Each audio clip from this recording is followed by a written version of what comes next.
Good day, everyone. My name is Jaize by Flores from grade 11 STEM mananaliksik, and I will tackle about the history of Philippine literature. First is the pre-colonial period, which dates back from before Christ era to 1564. In this time, Filipinos already had developed their own literature through the means of passing word from generation to another generation. Their literature was influenced by tradition, fluid ideology, and phraseology. Next is the Spanish colonization period, which dates back from 1564 to 1863. In this era, the Spanish colonized the Philippines and introduced the religion Christianity and also implemented Spanish as the medium for language.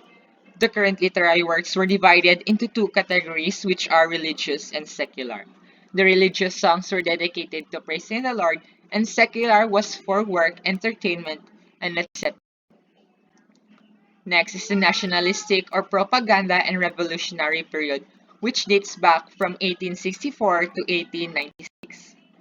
This period is where nationalism rose, where the people of the Philippines wanted freedom and to separate from the Spanish rule.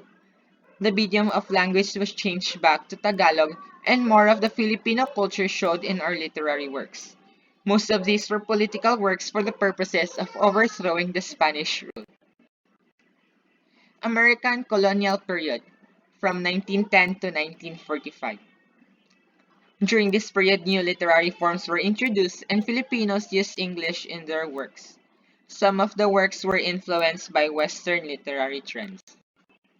Next is the Japanese occupation, which dates back from 1942 to 1960.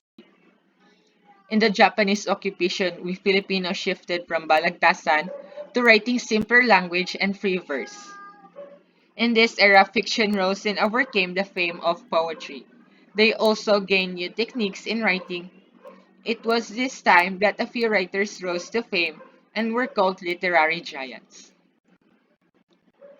Lastly is the contemporary period, which dates back from 1960 to the present time. At some point of this era, martial law was implemented and human rights were oppressed and diminished, including the freedom of the press. They also used the theaters to express their concerns on the government. From the decade of 1960 to the present, writers still continue to improve and gain new techniques. Once again, I am Jaize Flores from grades 11 STEM mananaliksik, and that would be all, and thank you for listening.